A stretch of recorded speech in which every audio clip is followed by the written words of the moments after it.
Anxiety is more than worry, and the physical symptoms of anxiety can get really frightening. So in this video, I'm not only going to share some of those scary physical symptoms with you, but I'm going to tell you what to do about them. I'm going to show you how to stop those symptoms in their tracks so that anxiety doesn't blow up into a full-blown panic attack. For those of you who don't know me yet, I am Rachael Sloan. I help anxious people save their marriages by overcoming their intrusive thoughts and their relationship anxiety.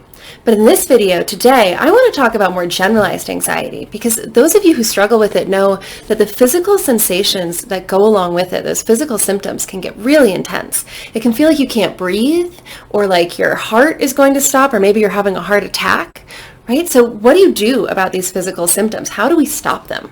First, before we get to that, I want to talk a little bit about what these physical symptoms are and why are they even happening in the first place.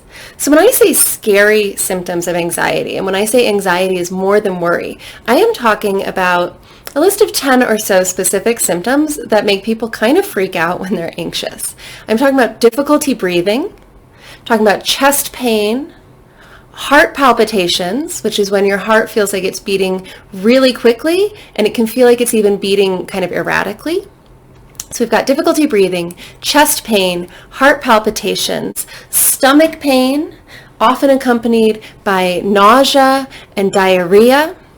You can also have this extreme muscle fatigue that like gets into your limbs and your legs and just leaves you, it's almost like having a terrible flu where you feel like you can't get out of bed, right? Extreme muscle fatigue. Headaches go along with that. For me, they're always right between the eyes. I think that's pretty common with anxiety, although you could get extreme headaches in other places. And the last one is increased blood pressure, which if you're younger doesn't sound so scary, but it can feel really scary. So when your blood pressure increases with anxiety, you can often feel it. It's like when you can feel your heart beating in your skull or in your hands, it's really alarming. It's like you can feel your pulse throughout your body. And if you are older or if you are having any kind of blood pressure issues or heart trouble, then it becomes even more alarming because that blood pressure, actually that increased blood pressure is actually dangerous to you. So these physical symptoms get scary because not only are they kind of unsettling and alarming, but they can be dangerous on their own, right? That increased blood pressure could increase your risk of having a heart attack or a stroke. So let's not let anxiety symptoms get to this level. And if it does get to this level, let's bring it right back down. That's what I'm going to show you now. There is a really simple tool, a simple technique you can do in under 2 minutes that is going to dramatically slow, well, not even slow, it's going to stop those anxiety symptoms from escalating. So here is what you do. I'm going to explain the technique first, and then I'm going to explain to you exactly why it works, because a cool, crazy thing is that this simple technique is working on 2 distinct parts of your brain. But first, let's get to the technique. So you feel the anxiety coming up. Maybe it starts with an upset stomach or tension in your head, and you know it's going to build, your throat's going to close up, your heart's going to start racing. Just knowing that's going to happen makes the anxiety worse, doesn't it? Okay, so instead of imagining and worrying and knowing that this panic attack is coming, this is what you're going to do instead. I want you to turn your attention inwards. You might have to close your eyes, or you might have to just look down into your body. When you do that, you're going to notice the physical sensations. Where are they? For me, anxiety is usually like a clockwise swirling in my stomach, an increased heart rate, tightness in my throat, and tension between my eyebrows. That's how it starts. So those first symptoms I notice, I'm going to say them to myself. I feel a swirling in my stomach. My heart rate is increased. I feel tension between my eyebrows. This is how anxiety feels in my body. List the physical sensations that you feel. Yours are going to be different than mine. And then tell yourself, this is how anxiety feels in my body. That's it. Do it 5 times, do it 10 times, do it 15 or 20 times until those physical sensations, that tension between your eyebrows, that increased heart rate, that swirling stomach, until those sensations decrease just a little. They are not going away. This is not a tool to get rid of anxiety. This is a tool to stop the physical symptoms of anxiety from escalating into those scary symptoms, right? We don't want to get to heart palpitations, to can't breathe, to skyrocketing blood pressure, to diarrhea and nausea, right? We do not want to get to those 10 scary physical symptoms. We want to notice the early symptoms and stop them and hopefully bring them down a notch, right? We're stopping that escalation. And even if you're already at the point where you're like on the verge of a panic attack, use this technique. It will reduce those symptoms just enough to give you a little, literally breathing room, right? A little bit of space to breathe, to relax, to get a chance to focus your conscious mind on the cause of your anxiety and start to cope with it. That's what this tool does. It prevents your anxiety from escalating into those scary symptoms, into an anxiety attack, into a panic attack, so that you create a little space for yourself to calm your anxiety, to get to the root cause, to get to the thought that is creating it in the first place. So this technique seems really, really simple. And I know some of you are like, can this possibly work? Like, all I'm doing is talking about these symptoms. Yes, it does work. I'm going to tell you why. It does two really specific things for you. It works on your limbic system, which is in your brain stem. And your limbic system is a very primitive part of your brain that does a lot of different things. But one of its big jobs is to modulate the intensity of emotions like anxiety. So the limbic system gets to decide how much anxiety you feel. Does it crank up the intensity of your anxiety, or does it tone it down? And how does it make that decision? Well, to understand that, you have to know where anxiety comes from in the first place. Anxiety is your physiologic response to a perceived threat. And when humans evolved, and when our brains were evolving 100,000 years ago, we lived in a really different world than we live in now.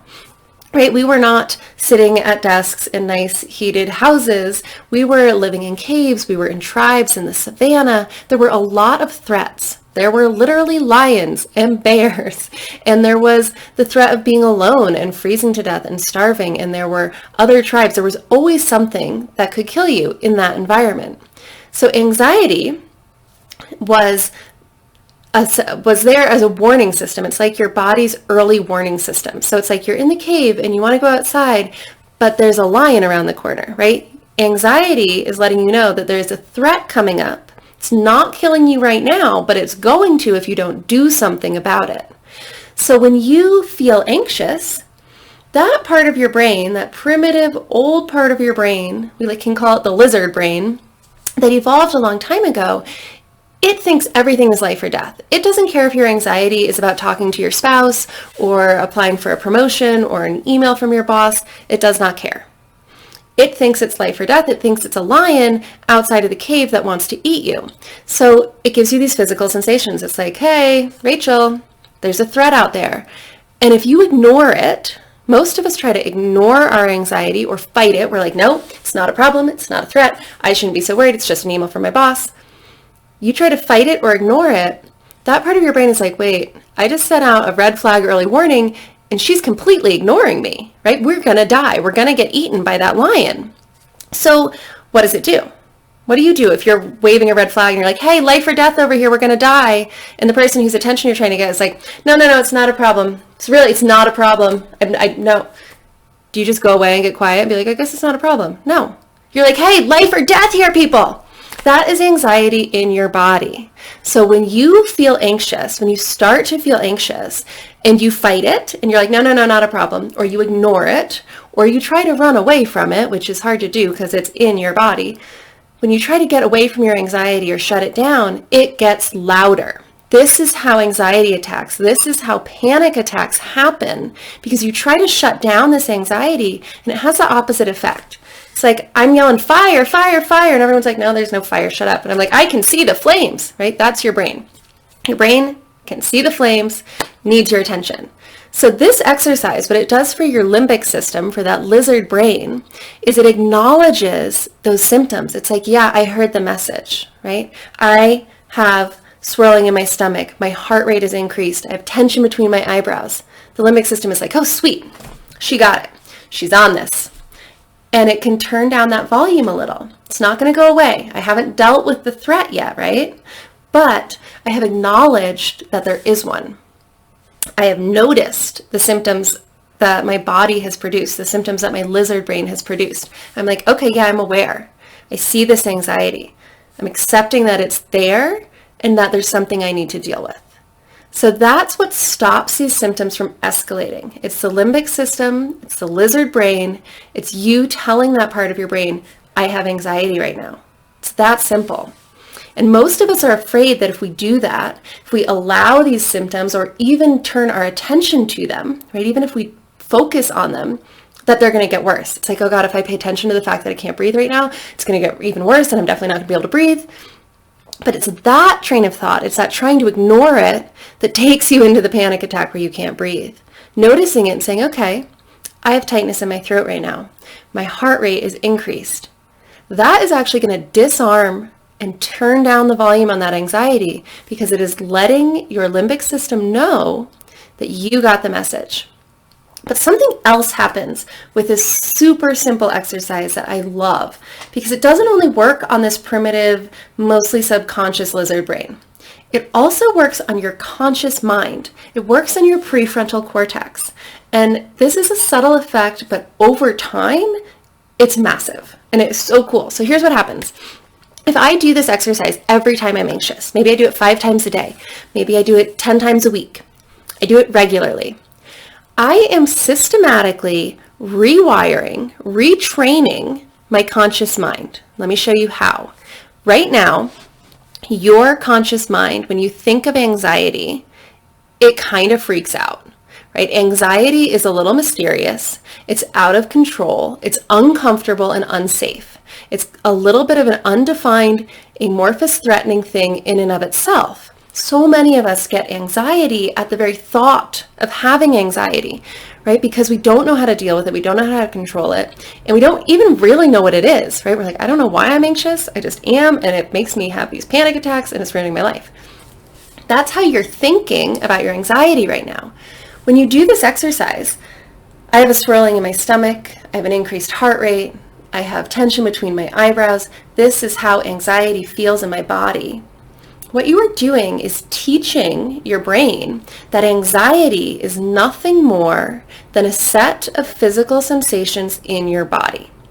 And yes, I know right now those physical sensations can get really scary. If you do this over and over and over, at some point, maybe a weekend, maybe it's 6-7 days of practicing this, your brain's going to go, wait, anxiety is just an upset stomach and tension in my eyebrows and tightness in my throat. It's going to be like, huh, okay, that's it. It's not this big, mysterious, threatening thing. It's physical sensations. I want you to think about the last time you had a nasty cold, right? You had that body fatigue, you probably had a headache, you maybe had a really sore, scratchy throat. Maybe you had a little stomach upset too, maybe it was a flu. Right? Think of those physical sensations. They suck. They're uncomfortable. Nobody wants it. Nobody wants to be sick and feel that way. But it's not scary. You know what it is. You know you're going to recover. And you can do stuff even though you feel awful. Like, yeah, no, it's uncomfortable. I don't feel good. But you can probably get up and send an email. You can probably talk to your partner or even eat something, right? Or imagine that you... this is my favorite example. Imagine you just ate some bad Mexican food and then had to run up 3 flights of stairs to give a speech. But you would have an upset stomach, an increased heart rate, you probably have a headache, especially if you drank some margaritas with that Mexican food, right? And maybe your throat is sore because you're having like acid reflux also. And don't get me wrong, I love Mexican food and margaritas, but it makes for a good example. If I eat Mexican food and run up 3 flights of stairs and I have an upset stomach, increased heart rate, sore throat, and tension between my eyebrows, can I give a speech to a group like that? Yeah. It's not comfortable, right? I don't want to. I'd rather do it nice and calm and relaxed with a settled stomach, sure. But can I do it? Yeah. And yet, when I think of being anxious and trying to give that same speech, I feel paralyzed, right? Because that anxiety is a scary thing that could just build and consume me.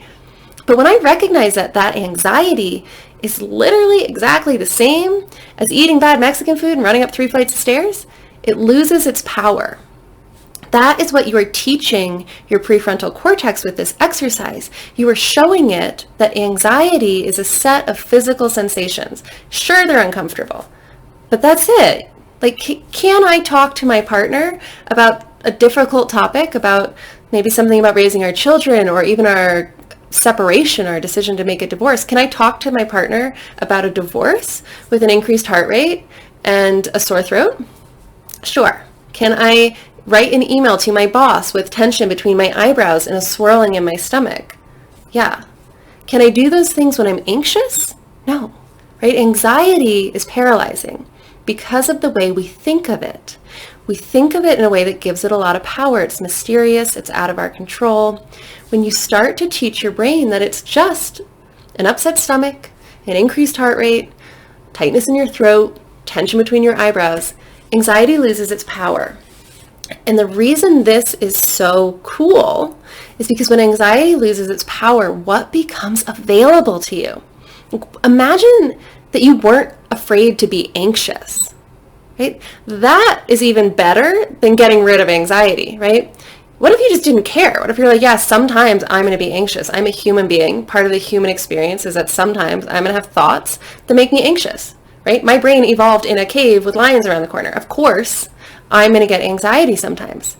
But what if you didn't care? What if you're like, yeah, I get anxiety sometimes, and it's just an upset stomach and tension between my eyebrows, and I can do things anyway. I can give a presentation at work anyway. I can have this deep conversation with my husband anyway. I can go bungee jumping anyway. I can start a new business anyway, right? What if you were like, yeah, anxiety, sure, happens. Doesn't scare me. I know what it is. It's eating Mexican food and running up the stairs, right? What if anxiety just stopped being a problem for you? What if you just knew that it was a couple of physical sensations that you can cope with, that you can manage and keep from escalating, and that you can do what you need to do and what you want to do anyway, right? You can do it with an increased heart rate. You can do it with an upset stomach. That is the true power of this simple 90-second practice. Instantly, it stops your anxiety from escalating, which is an incredible tool to have in your toolkit. But over the long haul, it retrains your brain to think about anxiety in a completely different way. And that is when you will start to find true freedom from your anxiety. It will lose its power over you, and you'll be like, hey, what is possible? What would be possible for you if you were not afraid of feeling anxious?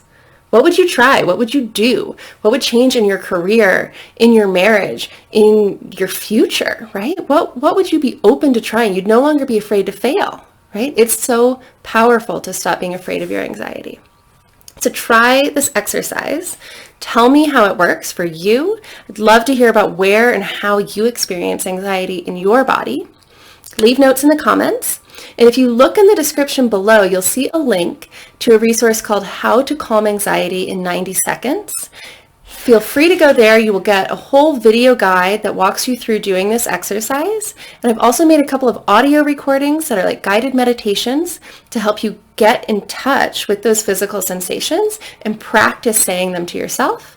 And there's even a worksheet in there to help you out. So if you want a little extra help with this exercise, click on that link in the description.